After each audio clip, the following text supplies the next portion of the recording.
नमस्कार. मराठी भाषा दिनाच्या, मराठी भाषा गौरव दिनाच्या आपल्या सर्वांना शुभेच्छा. भाषा ही माणसाची मूलभूत गरज असते. भाषा नसेल तर काहीच घडणार नाही. एक टीव्हीवर एक जाहिरात पाहण्यात आली होती. त्या जाहिरातीमध्ये एक गाढव आणि एक माकड दोघं सोबत चाललेले असतात. तो माकड एक चॉकलेट खातो विशिष्ट प्रकारचं आणि त्यात बदल होऊन तो माणूस होतो आणि नंतर तो गाढवाचा वाहन म्हणून वापर करतो. असं त्या जाहिरातीत दाखवलं होतं. ते चॉकलेट म्हणजे भाषा आहे, असं माझं मत आहे. भाषा जेव्हा अवगत झाली आपल्याला, तेव्हा आपलं माकडापासून मानवात रूपांतर होण्याला खूप मोठी चालना मिळाली असणार. कारण बघा ना, आपल्याला जर भाषा येत नसती, तर आपण विचार तरी करू शकलो असतो का? मी मनात बसून विचार करत असतो, की मी उद्या असं करेन, मी परवा तसं करेन, मला हे करायचंय, मला हा अभ्यास करायचा आहे, मला करिअरमध्ये हे करायचंय. हे सगळं मी भाषेतच विचार करतो. त्यामुळे भाषाच नसती तर आपला मेंदूही विकसित झाला नसता आणि मेंदू विकसित झाला म्हणूनच भाषा विकसित झाला. असं ते एकमेकांशी जोडलेल्या दोन्ही गोष्टी आहेत. त्यामुळे भाषा ही इतकी मूलभूत आहे. त्यामुळे भाषा आपली आपण जपणं आणि भाषा आपली आपण वाढवणं हे पण आपल्याच हातात आहे. मराठी भाषा गौरव दिनाच्या निमित्तानं भाषेविषयी काही चर्चा मला तुमच्याशी करायची आहे. मला माझ्या तरुणपणातले दिवस आठवतात, जेव्हा मी 100% मराठी बोलायचा प्रयत्न करायचो. आणि त्यामुळं तो फार गमती-जमती घडायच्या. म्हणजे आम्ही स्टेपलरला टाचणक असा शब्द काढला होता. पंजिंग मशीनला छिद्रक असा शब्द काढला होता. एकदा मी एका दुकानात गेलो, त्या दुकानदाराला म्हटलं, "काका माझ्या पायचाकीचं मागचं चाक छिद्रित झालेलं आहे." म्हणजे माझ्या सायकलचं मागचं चाक पंक्चर झालेलं होतं. अशा पद्धतीने आम्ही बोलायचो. मग एक मित्र मला म्हटला, "एवढं मराठी करतो, टेबलाला मराठी शब्द सांग." मी म्हटलं, "नाही, टेबल हा आपल्या संस्कृतीतला भाग नाही, टेबलाला मराठी शब्द नाही." मग तो म्हटला, की "बघ, मग काय उपयोग आहे मराठीचा?" म्हटलं, "असं नाही, चौरंगाला इंग्रजीत शब्द सांग." मग तो म्हटला नव्हता, पण तोही माझा मित्र असल्यामुळे हुशार होता. तो म्हटला, की "चौरंग म्हणजे स्मॉल टिपॉय." मग मी म्हटलं, "टेबल म्हणजे महाचौरंग." तर अशी भाषेतल्या गमती-जमती. मग IIT मुंबईत माझे 2 मित्र होते. त्यांनी मला एकदा सांगितलं, सँडविचला आम्ही चेंगरी नावाचा शब्द काढला. सँडविचमध्ये काय घडतं, तर 2 गोष्टी चेंगरल्या जातात. तसं चेंगरी असं त्यांनी सँडविचला शब्द रूढ केला होता. त्यामुळे तरुणपणात असं भाषेशी खेळता येणं यात फार मजा येते. आपण सगळेजण ते नक्कीच करत असू. त्यामुळे भाषा किती महत्वाची आहे. भाषा आपल्याला जीवन जगण्याची दिशा देते. भाषा आपल्याला ज्ञान देते. भाषा आपलं व्यक्तिमत्व तयार करते. आपण जे लोकांना दिसतो, लोकांना जे आपण वाटतो, जे जाणवतो, त्यामध्ये आपल्या भाषेचा महत्वाचा भाग असतो. ती फुलराणी नावाचं पु. ल. देशपांडेंनी रूपांतरित केलेलं नाटक आहे. त्यामध्ये एक अतिशय ग्रामीण झोपडपट्टीत राहणारी मंजुळा, तिला मिस मंजू देवी म्हणून ते सादर करतात, केवळ तिच्या भाषेमध्ये बदल करून. इतकं सुंदर नाटक आणि त्यात भाषेचं महत्व इतकं छान पद्धतीने ठसलेलं आहे. आपल्या असं लक्षात येईल, की भाषा ही मानवाच्या जीवनाच्या सगळ्या क्षेत्राला व्यापून उरलेली आहे. आता तरुण भाषेकडे कसं पाहतात? तर गमतीने आम्ही म्हणतो आजच्या तरुणांची भाषा कधी-कधी होते, थोडी मराठी असते, थोडी हिंदी असते, थोडी इंग्लिश असते. मग काही जण त्याला वेगवेगळी, काही जण इंगराठी, हिंगराठी असं त्याला म्हणजे इंग्लिश, हिंदी आणि मराठी अशा तिन्ही भाषांचं मिश्रण असणारी भाषा आजचे तरुण बोलतात, असं म्हटलं जातं. पण हे तरुण असं बोलतात याचं कारण काय आहे? याचं कारण ते भाषेशी खेळत असतात. तर भाषेशी खेळता खेळता भाषेतल्या प्रत्येक शब्दाचा अचूक अर्थ आपल्याला माहिती होणं आणि तो त्याच अर्थाने वापरला जाणं हे अत्यंत आवश्यक आहे. हे आपण लक्षात ठेवायला पाहिजे. त्यामुळं भाषा काय करते, तर भाषा आपल्याला आपलं व्यक्तिमत्व सिद्ध करून देते. मराठी माणसाचं व्यक्तिमत्व त्या मराठी भाषेमुळे आहे असं आपल्याला लक्षात येतं.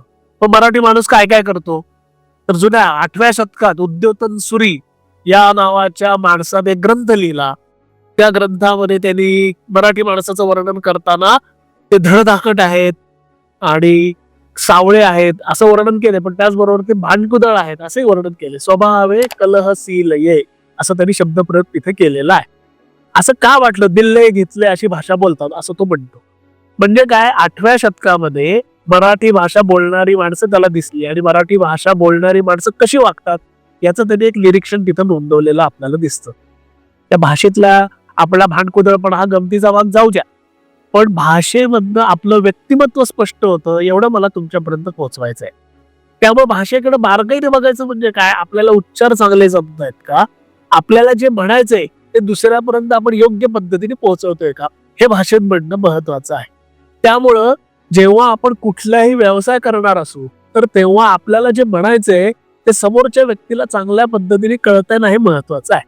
उदाहरणार्थ तुम्ही डॉक्टर झालाय आणि तुमच्या समोर एक पेशंट आलाय, एक रुग्ण आलाय आणि तो डॉक्टर साहेब माझ्या पोटात मुरडा आलाय हो. आता पोटात मुरडा येणं म्हणजे काय हे जर तुम्हाला माहिती नसेल तर तुम्ही उपचार कसे करणार? बरं, पेशंट अशा स्थितीत असतो की त्याला तुम्ही विचारू शकत नाही मुरडा येणं म्हणजे काय. त्यामुळे भाषेच्या बाबतीत इतकं जागरूक राहणं आवश्यक आहे. त्यामुळे तुम्ही ज्ञान जर समजा उदाहरणार्थ उच्च शिक्षण काही प्रमाणात इंग्रजीत उपलब्ध आहे, इंग्रजीतनं जरी घेतलं तरी आपली भाषा ज्या लोकांशी आपला संबंध येणार आहे त्यांच्याशी कसं बोलायचं, त्यांच्या भाषेतला अर्थ कसा नीट जाणून घ्यायचा हे कळणं आपल्याला अत्यंत आवश्यक आहे. तुम्ही साधा व्यवहार करायला जा, बाजारात भाजी आणायला जा, तिथं तुम्हाला भाजी आणताना तिथल्या जे भाषा आहे ती बोलतात. पावशेर म्हणजे पाव किलो हे तुम्हाला कळालं पाहिजे.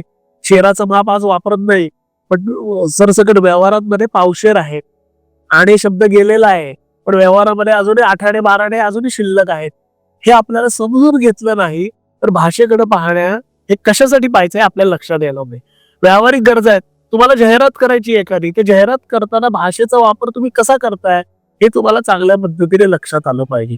त्या जाहिरातीत इंग्रजीचं भाषांतरित केलेल्या जाहिराती ज्या लोकांना डोळ्याला खुपतात त्याचा अर्थच त्यांना कळत नाही. ह्याचं कारण मूळ इंग्रजी शब्दातला योग्य अर्थ मराठी भाषेत आपण पोहोचवत नाही, हे त्याच्या मागचं एक कारण असतं असं आपल्याला लक्षात येईल. आता बऱ्याचदा आपल्या समाजात इंग्रजी विषयीचा एक न्यूनगंड आहे. आपल्याला इंग्रजी येत नाही असा एक न्यूनगंड आणि इंग्रजी बोलता येणं म्हणजे फार भारी असा एक समज पसरलेला आहे. पण जर तुम्ही बघितलं तर भारतामध्ये इंग्रजी येणारे लोक किती आहेत? अगदी भारताचा विचार केला तर ही संख्या आज सुद्धा 10 ते 12% वर नाही. म्हणजे उरलेला 90% समाज आजही स्थानिक भाषा बोलतोय. महाराष्ट्राची लोकसंख्या 14 कोटी आहे असं धरलं तर 14 कोटीतले असं गृहीत धरा 1 ते 2 कोटी लोक इंग्रजी त्यांना कळतंय, बोलताय असं नाही. त्यांची मातृभाषा इंग्रजी नव्हे, इंग्रजी कळतंय, इंग्रजीतनं काही व्यवहार करतायत, काही प्रमाणात उच्च शिक्षण घेत असतील. पण आजही व्यवहाराची भाषा मोठ्या प्रमाणावर मराठीच महाराष्ट्रामध्ये आहे असं आपल्याला लक्षात येतं. मध्यंतरी आम्ही एक सर्वेक्षण केलं होतं. इंजिनिअरिंग कॉलेज आणि मेडिकल कॉलेजमध्ये जेव्हा प्रॅक्टिकल चालतं, प्रॅक्टिकलमध्ये समजून घेण्याची भाषा मराठी किंवा हिंदी आहे. जर बहुभाषिक मुलं एकत्र असतील तर तिथं प्रॅक्टिकल करताना समजून घेताना ते आपल्या भाषेत समजून घेतात. हे काय आहे? याचा अर्थ तसा की मातृभाषा हीच तुमची ज्ञानाची खरी गंगोत्री असते. कुठलंही ज्ञान कोणत्याही भाषेच्या माध्यमातून तुमच्यापर्यंत पोहोचत असलं तरी ते मातृभाषेतच तुमच्यापर्यंत जातं. बऱ्याच जणांना असं वाटतं मी भविष्यात इकडे तिकडे गेलो तर माझं काय होईल, तर स्थलांतराचा तो पण दर लोकांनी काढलाय. जगामध्ये 6% लोक स्थलांतर करतात. त्यातली 10% त्या 6% लोकांमधली 80 ते 90% स्थलांतर स्थानिक असतात. म्हणजे महाराष्ट्रातल्या एखाद्या जिल्ह्यातला माणूस पुण्यात आला, मुंबईत आला, त्याला मी स्थानिक स्थलांतर म्हणतो. म्हणजे त्याची भाषा त्याला बदलावी लागत नाही. आणि त्यातली 6%तली 10-15% लोक दुसरीकडे दुसऱ्या राज्यात किंवा दुसऱ्या देशात जातात जेव्हा तिथे भाषिक प्रश्न त्यांना भेडसावत राहतात. त्यामुळं आपल्याला जे काही करायचं आहे, माझं ज्ञान ज्या भाषेत आहे त्या भाषेत तुम्ही ज्ञान घेत, पण ज्ञान मला आकलन करून घेण्यासाठी माझ्या मातृभाषेचाच मला उपयोग करावा लागतो, ही खोडगाड आपण मनाशी बांधली पाहिजे. त्यामुळं भाषिक न्यूनगंड मराठी माणसाने तर आपल्याला इंग्रजी येत नसल्याचं न्यूनगंडाचा मनातनं पूर्ण काढून टाकावा. इंग्रजीतनं मोठ्या प्रमाणावर साहित्य उपलब्ध आहे ज्यातनं आपल्याला काही गोष्टी नव्याने कळू शकतात, यात दुमत नाही. पण आज इतकी साधनं निर्माण झालेली आहेत की हळूहळू तुम्हाला इतर भाषा शिकण्याची आवश्यकताच राहणार नाही. भाषिणी नावाचं एक ऍप अनुप्रयोग तुमच्या सगळ्यांच्या चलभाषावर म्हणजे मोबाईलवर उपलब्ध आहे. मी तमिळनाडूत गेलो होतो कन्याकुमारी वगैरे सगळी सहल करायला, तर मी भाषिणीवर मराठीत टाईप करायचो आणि त्या ड्रायव्हरला तमिळमध्ये ऐकवायचो. तो ड्रायव्हर जे बोलायचा तो त्यात टाईप करायचो आणि मी मराठीत ऐकायचो. असं आमचं संभाषण सुरू होतं. तो त्याच्या मातृभाषेत, मी माझ्या मातृभाषेत. अतिशय चांगल्या पद्धतीने आमच्यातलं संभाषण झालं. त्यामुळं आज मला दुसरी भाषा आलीच पाहिजे आणि ती आली नाही तर माझ्या काहीतरी जीवनात न्यून निर्माण होईल असं मनात ठेवायचं कारण नाही. आपण आपल्या भाषेवर अधिक चांगलं हुकूमत मिळवावी, प्रभुत्व मिळवावं, आपल्या भाषेत आपला व्यवहार अधिक चांगला करावा. तुम्हाला जे काही करायचंय हे कायम लक्षात ठेवलं पाहिजे. आजही महाराष्ट्रात 75% अधिक लोकांची व्यवहार भाषा, मातृभाषा ही मराठी असल्यामुळं तुम्हाला मराठी माणूस डोळ्यांसमोर ठेवूनच सगळे व्यवहार करावे लागणार आहे. मराठी माणूस, त्याची भाषा, त्याची संस्कृती याची जर तुमची ओळख नसेल तर तुम्हाला मराठी माणसाशी व्यवहार करता येणार नाही. तुम्ही कुठलाही व्यवसाय करा, नोकरी करा, तुम्हाला त्या माणसाच्या भाषेत जर व्यवहार करता आले नाहीत तर तुम्हाला त्या व्यवसायात त्या नोकरीत यश मिळणार नाही. त्यामुळं महाराष्ट्रात पुरतं मी बोलत असला मी मराठीचा संदर्भ देतो. असं तमिळनाडूत गेला तर तिथली तमिळ भाषा आपल्याला आली पाहिजे. कर्नाटकात गेला तर कन्नड भाषा आली पाहिजे. तर आपण स्थानिक होतो, त्या संस्कृतीशी मिसळून वागतो. त्यामुळे महाराष्ट्रात आलेल्या अन्य भाषकांनी सुद्धा मराठीचा असा मनापासून स्वीकार केला पाहिजे.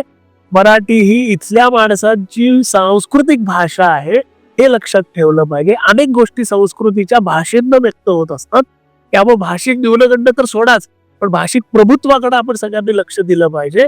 आपल्या भाषेवर प्रभुत्व मिळूया आणि आपल्या नोकरी व्यवसायात आपण प्रगतीच्या मार्गावर चालूया. मराठी भाषा गौरव दिनाच्या निमित्तानं आपण हा सगळ्यांनी संकल्प करावा, अशी मी सगळ्यांना आवाहन करतो आणि थांबतो.